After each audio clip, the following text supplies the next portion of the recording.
కాంగ్రెస్ ప్రభుత్వం వచ్చిన తర్వాత కూడా గత 10 సంవత్సరాలుగా హైదరాబాద్ రంగారెడ్డి చుట్టూ ఏదైతే భూ ఆక్రమణలు, అదేవిధంగా పబ్లిక్ పార్కులు కానీ, చెరువుల కబ్జాలు కానీ యథేచ్ఛగా కొనసాగుతున్నాయో అదే ఇప్పుడు కూడా కాంగ్రెస్ హయాంలో కొనసాగడం.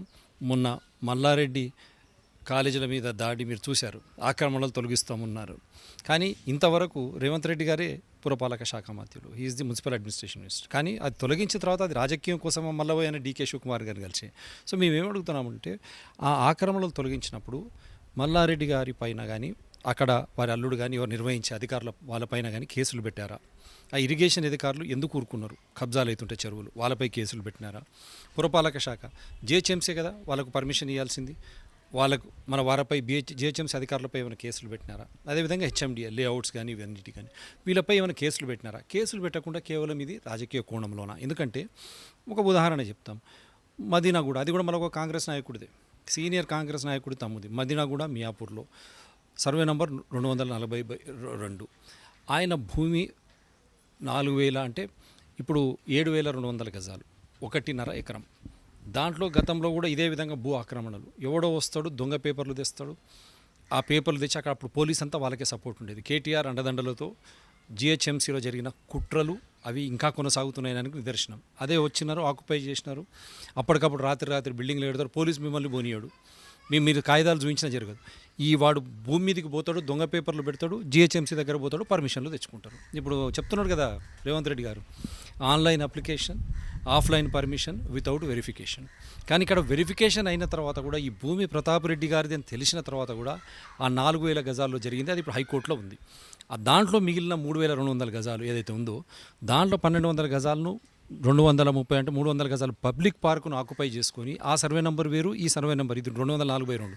ఆ మిగతా వాళ్ళు ఏదైతే కాగితాలు సృష్టించారో అవి 201, 202, 203 అటువంటి ఫ్యాబ్రికేటెడ్ ఫోర్జ్డ్ డాక్యుమెంట్స్, దొంగ పత్రాలతో పబ్లిక్ పార్కును ఆక్యుపై చేసి కడితే మళ్ళా దొంగ ఎల్ఆర్ఎస్ 2014 నాడు అప్పుడు సోమేష్ కుమార్ తెలుసుగా, సోమేష్ కుమార్పై ఇంకా జరుగుతుంది. అదే సోమేష్ కుమార్ ఆధ్వర్యంలోనూ ఇప్పుడు జిహెచ్ఎంసీ ఇంకా నడుస్తుందనే మన అనుమానం ఉంది. ఆ సోమేష్ కుమార్ అప్పుడు 2014లో ఫిబ్రవరి 20 తెలంగాణ వచ్చే సమయంలో ఇష్టం వచ్చినట్లు ఎల్ఆర్ఎస్ పర్మిషన్లు అడ్డగోలుగిచ్చారు. దాంట్లో ఈ భూమి కూడా, ఇది పట్టా భూమి, పబ్లిక్ పార్కు 2 కలిపి ఓపెన్ స్థలం ఉంది. అది ఆ ఓపెన్ స్థలాన్ని ఈయనకు వీల్లేదు. ఆ ఓపెన్ స్థలాన్ని ఆ పబ్లిక్ పార్కుని కలిపి వాడు అప్లై చేస్తే గుడ్డిగా సోమేష్ కుమార్కి దాన్ని ఎల్ఆర్ఎస్ ఇచ్చారు, ఫ్రాడ్యులెంట్లీ అప్టైన్డ్ ఎల్ఆర్ఎస్. అటువంటి ఎల్ఆర్ఎస్తో వాడు పోయి 1,200 గజాల్లో పర్మిషన్ కోసం పెట్టాడు, మొత్తం 1,500 గజాలు చేసి పబ్లిక్ పార్క్ని. దాన్ని ఆన్లైన్లో rejection because of public park అని స్వప్నారెడ్డి అని జిహెచ్ఎంసీ శ్రీలింగపల్లి ఇన్ఛార్జ్, ఆమె ఏసీపీ ఆమె కొట్టేస్తుంది, పర్మిషన్ ఇవ్వదు. మరి అక్కడే ఉన్న సీసీపీ, మరి అక్కడే అదే ఆఫీస్లో ఉన్న కమిషనర్ దానిపై చర్యలు తీసుకోవాలి కదా. ఆ పబ్లిక్ పార్క్ని ఎట్లా పెడతావరా అని చెప్పి వానిపై ఆక్రమణ కేసులు పెట్టి వాడిని జైల్లో పెట్టాలి, ప్రాసిక్యూట్ చేయాలి, అది సెక్యూర్ చేయాలి. చేయకుండా మేము కంప్లైంట్ ఇచ్చిన తర్వాత గూగుల్ ఫొటోస్ తీయండి, అన్నీ వస్తాయి, అన్ని ఆధారాలు వస్తాయి, జిహెచ్ఎంసీ కమిషనర్ దీనికి జవాబు చెప్పాల్సి వస్తుంది. జోనల్ కమిషనర్ అక్కడ శ్రీలింగంపల్లి, అక్కడ ఏసీపీ రాజ్ కుమార్ కానీ, అక్కడ ఉన్నటువంటి మల్కాజ్గిరి సిటీ ప్లానర్ కానీ, ఇక్కడ గంగాధర్ అని అడిషనల్ సీసీపీ పోయారు. మేము పోయి కంప్లైంట్ ఇచ్చిన తర్వాత పోయి అక్కడంతా చేసుకొని వచ్చారు. వీళ్ళందరి దగ్గర ఆధారాలు ఉన్నాయి, సీసీపీ కూడా. ఆ ఖచ్చితంగా మేము కంప్లైంట్ ఇచ్చిన తర్వాత జిహెచ్ఎంసీ కమిషనర్ ఏమో cancel LRS, cancel building permissions అని చెప్తాడు. ఎవరు గంగాధర్ ఆ రోజు మా ఫోన్లో మాట్లాడాడు, అన్ని ఆధారాలు ఉన్నాయి, ఓఎస్డీ చెప్పగానే ఓఎస్డీ ఫోన్ నుంచి అన్నీ తీస్తే బయటకు వస్తాయి. చెప్పిన తర్వాత సీసీపీ దగ్గరకు వస్తే ఫైల్ మెల్లగా రన్ అవుతుంది.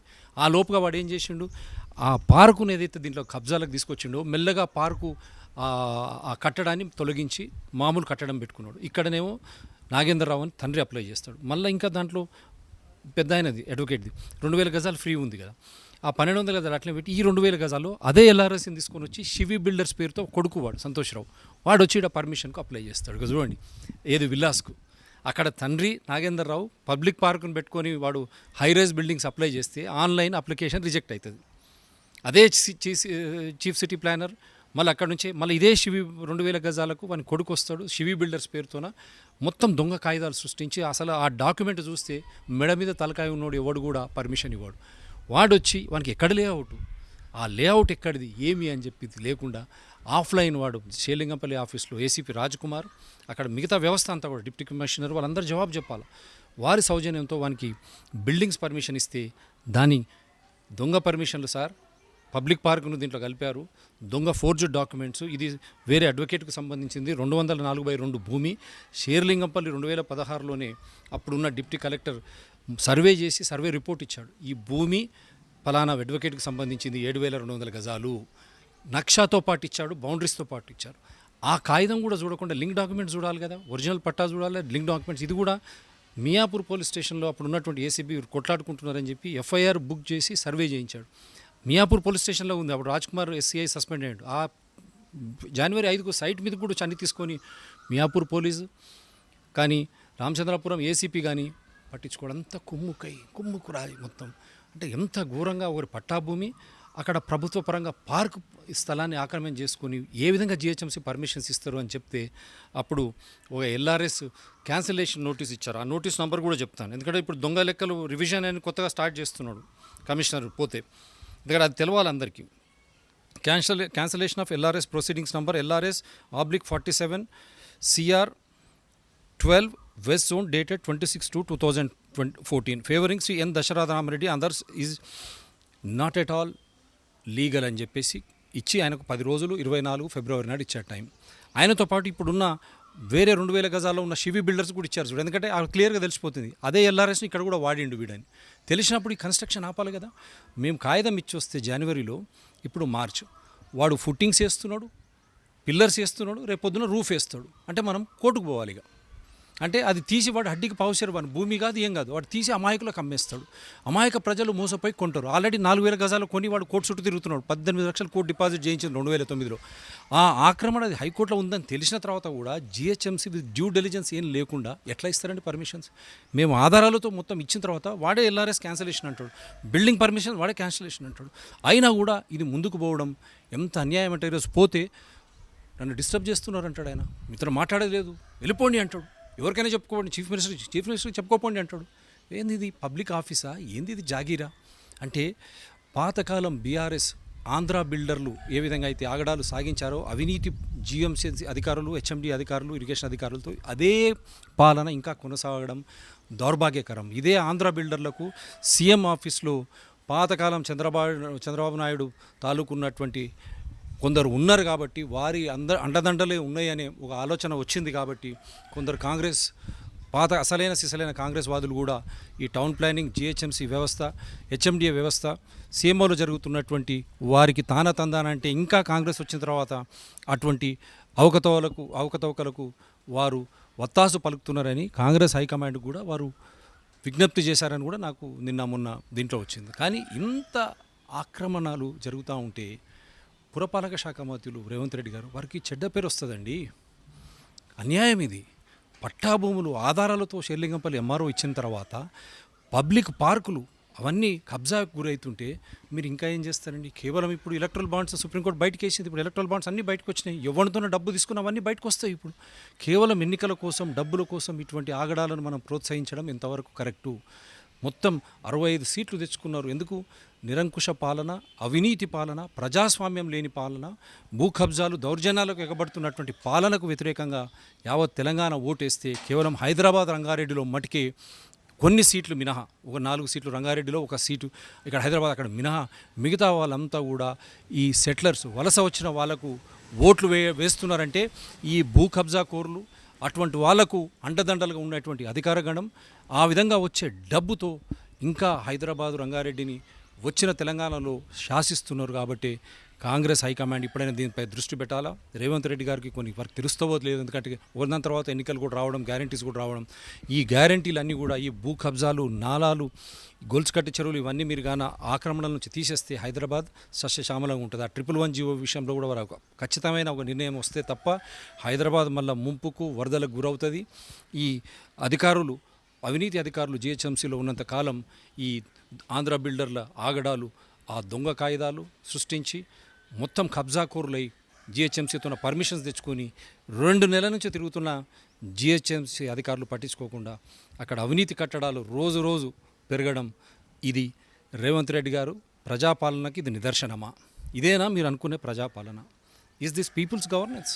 దీనికోసమైనా మనము ఇంతమంది ఓట్లేసి ఈరోజు కాంగ్రెస్ని గెలిపించింది? అందుగురించే మీరు కూడా మీడియా పరంగా ఉన్నారు, మీరు పోయి అక్కడ మియాపూర్లో పోయి చూడండి, యథేచ్ఛగా మన దగ్గర పేపర్లు చూడండి. ఈరోజు పోయి అడుగుతాయన మేము we are trying to revise LRS అంటున్నాడు. అంటే దాని అర్థం ఏంటంటే మాకు ఇంకో అనుమానం కూడా వచ్చింది. ఇదే రోనాల్డ్ రాజు గారు జిహెచ్ఎంసీ కమిషనర్ గారు 2014-16లో కూడా జిహెచ్ఎంసీలో ఎక్కడో పనిచేశారు. ఎందుకంటే ఆ పీరియడ్లో సోమేష్ కుమార్ గారు కూడా లాస్ట్ టైం వారు జిహెచ్ఎంసీ కమిషనర్ కూడా ఉన్నారు. మరి ఆ టైంలో ఏమైనా అనుబంధమా, సంబంధమా, అది మొత్తం అందు గురించి మేము క్లియర్ అడిగినాం. ఇక్కడ అధికారులు దీంట్లో ఇన్వాల్వ్ అయినారు, ఆంధ్ర బిల్డర్స్ దౌర్జన్యాలకు, ఆగడాలకు, అక్రమ బిల్డర్స్ ఇన్వాల్వ్ అయినారు కాబట్టి క్రిమినల్ కాన్స్పిరసీ అంటాం, మనం క్రిమినల్ బ్రీచ్ ఆఫ్ ట్రస్ట్ అని చెప్తాం, ఇది క్రిమినల్ చీటింగ్ అని చెప్తాం. ఎందుకంటే అధికారులే దాంట్లో ఇన్వాల్వ్ అయితే మర్డర్ ఏదైతే మనము మర్డర్ కేసులో వాడికి మర్డర్ కేసులో ఏదైతే మనము తీర్పిస్తారో 14 సంవత్సరాలు, అటువంటి తీర్పే ఇక్కడ వర్తిస్తుంది. Criminal breach of trust, criminal conspiracy. ఎందుకంటే స్వయాన జిహెచ్ఎంసీ అధికారులే దీంట్లో భాగస్వాములై ఈ ఇల్లీగల్ కన్స్ట్రక్షన్స్ ఏదైతే ఆంధ్ర బిల్డర్స్ చేస్తూ ఉన్నారో అందుగురించి ఇవన్నీ కూడా వర్తిస్తాయి. Criminal cheating, criminal conspiracy, criminal breach of trust.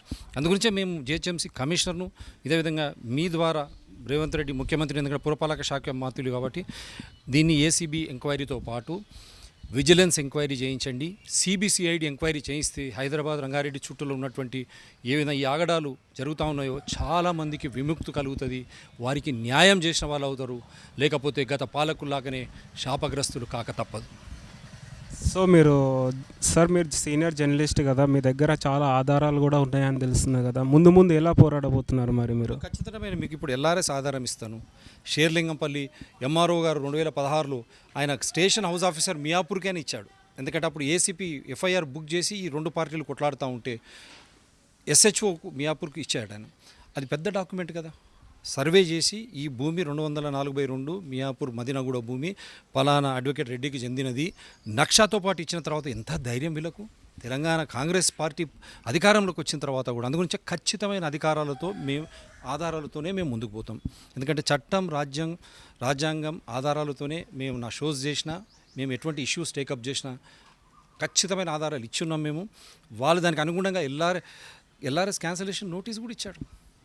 ఇదే జిహెచ్ఎంసీ కమిషనర్ సీసీపీఆర్ ఆధ్వర్యంలో మళ్ళా షేర్లింగంపల్లి జిహెచ్ఎంసీ కమిషనర్కు పంపి ఆమె సంతకం పెట్టిన తర్వాతనే ఇదంతా ముందుకు వచ్చిన తర్వాత ఆయనను ఎవరు శాసిస్తున్నారు? జిహెచ్ఎంసీ కమిషనర్ను అవినీతికి అండగా ఎందుకు ఉండాల్సి వస్తుంది? రివైజ్డ్ ఎల్ఆర్ఎస్ అంటున్నాడు. ఎక్కడి నుంచి ఇస్తాడు, ఎట్లా ఇస్తాడు ఈ భూమికి? ఆ పాత ఎల్ఆర్ఎస్తోనే కదా కట్టడాలు జరుగుతున్నాయి. మళ్ళీ అవి కూల్చివేయాలి కదా, ఆ కట్టడాలు దే హ్యావ్ టు డిమాలిష్ కదా. పాత దాంతోనే నువ్వు రివైజ్డ్ ఎల్ఆర్ఎస్ అంటావు, ఎక్కడి నుంచి ఇస్తావు, ఎట్లా ఇస్తావు? అంటే చూడండి ఎంత అన్యాయం జరుగుతూ ఉంటే నిమ్మకు నీరెత్తనట్టు ప్రభుత్వం కూడా చూసి చూడనట్టు ఉండడం నిజంగా బాధ కలిగించే విషయం. అందుగురించి బాధ ఏమన్నది, పోరాడాలి, మన హక్కు ఇది, మనం పోరాడాలా. ఇటువంటి అన్ని ఆగడాలను కూడా నేను ముందు ఖచ్చితంగా తీసుకుపోతున్నా, ఖచ్చితమైన ఆధారాలతో. ఎందుకంటే వివక్ష లేదు, మనం ఎవరికి వ్యతిరేకలం కాదు. ఎందుకంటే హైదరాబాద్ రంగారెడ్డిలో ఇంకా సెటిలర్స్ దర్జానే జరుగుతూ ఉంటే తెలంగాణ వాళ్ళు ఎక్కడికి పోవాలి, తెలంగాణ వాళ్ళు ఎటు పోవాలి, ఎక్కడ పోయి బ్రతకాలా? రేవంత్ రెడ్డి గారికి ఒకసారి ఎక్స్ప్లెయిన్ చేశారా సార్ దీని గురించి ఎప్పుడన్నా? అన్ని ఆధారాలతో రేవంత్ రెడ్డి గారికి మెయిల్ పెట్టాను, వేమిరెడ్డి నరేందర్ రెడ్డి గారికి వారి సలహాదారు వారికి మెయిల్ పంపించాను, ఆడియో రికార్డింగ్ కూడా పంపించాను, చీఫ్ సెక్రటరీకి కూడా మెయిల్ కూడా పెట్టాను. ఆన్లైన్, ఆఫ్లైన్ అన్ని చోట్ల ఆధారాలతో అందరికీ ఎవరైతే దీనికి బాధ్యులు ఉంటారో అధికారిక గణంగా కానీ పాలనా పరంగా కానీ అందరికీ పంపించాము. ఇంక్లూడింగ్ ప్రిన్సిపల్ సెక్రటరీ వారేది ఎవరుతున్నారో municipal administration and urban development వారికి కూడా మెయిల్ ఆధారాలతో పంపించాం.